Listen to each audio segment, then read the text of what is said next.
You did say to me early on that I didn't need to be a coder. So the things that I found that were really useful from my point of view was, first of all, that no-code, low-code platform, because then you start to think, actually, a lot of this stuff's almost pre-built. How long have these no-code, low-code platforms been available, and what do you think the power of them are longer term? Sure, and I think they've been around for a while, and I think to that point you mentioned, you don't have to be a coder to understand this. The best analogy for this is you don't need to know how to service your car or replace the engine or the gearbox to be a good driver.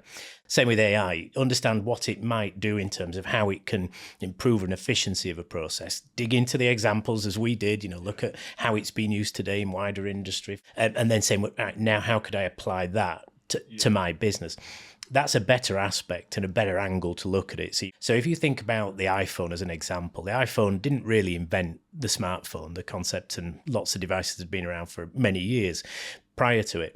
Unfortunately, they were so complicated to use, you needed a degree or a handbook, whereas when Apple launched the iPhone, whether you were 2 or 92, everybody could use it. That was their success. Great design and, well packaged, I get, but actually it was just the fact that everyone could use it. It was an intuitively easy device to use. What's happened with low code and no code is they've done the same thing. So businesses have said, well, look, it feels overly complicated. Why don't we do 90% of the work, and people can then just drag and drop, processes into a system, and then from a non-AI practitioner, you've then seen immediately and said, great, if it can do this, this, and this, and then your skill goes off to then look for those efficiencies, marginal improvements, and so on. So that's really, for me, what has been the success of it. What we're going to see next is we're going to see more competition. So the success of the iPhone really kind of paved the way that said, if it's easy, people will use it, people will buy it.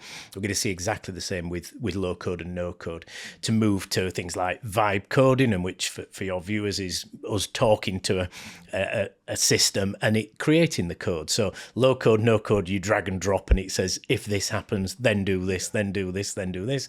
With vibe and the next iteration of AI agents and services, you're just going to tell it to do it, and it will just build these things for you. So again, it's just going to get easier and easier and simpler and simpler. I mean, we're already using Vibe, within the business, and it's made such a difference overnight, and the power of it is insane, really. And then obviously you get to the end of it, and there's the snags and the bugs, but I think you can get through things really quickly, and I think they're coming out quicker and probably more accurate because we're learning, because we've already got that logic in place. Yep. And it's made a big difference to success rate of the projects, because coming on to the success rates, you look at the studies that are coming out from MIT and Harvard, they're all, it's 95%, 80% failure rates. And I think that's a really important concept for the AI as well, because you don't have to come in and revolutionize the business start to finish. It's almost going to be, he's called continuous improvement, but I think it's actually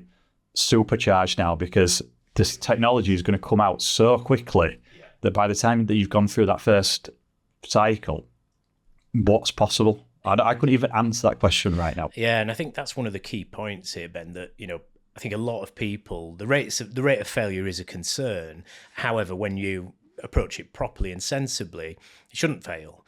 We've said before, it's a fundamental change as to how businesses operate. It's going to be part of the fabric in a very short space of time.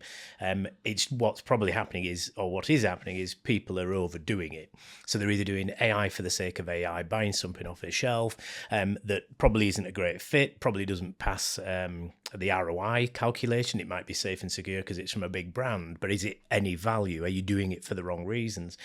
Secondly, it's got to be the other way around. As you say, it's got to be process-led. So this is our process. Where might these tools make us more efficient?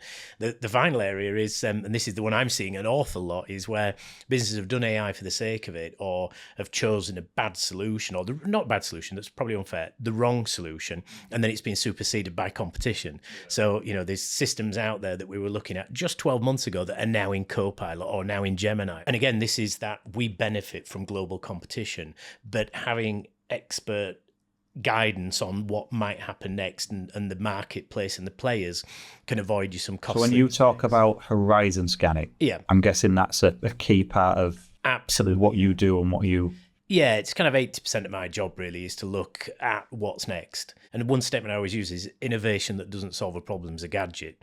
And we don't buy gadgets apart from Christmas presents, and we certainly don't pass business case. Definitely don't use gadgets. No, absolutely. And we don't pass business case on them. You know, you're not going to get a business case without clear, measurable value past a CFO, and you're certainly not going to get one that is unsafe past a CTO or a CIO. So, you know, we've got to make sure that we're looking at the right solutions for the right reasons and that it is going to actually bring that value.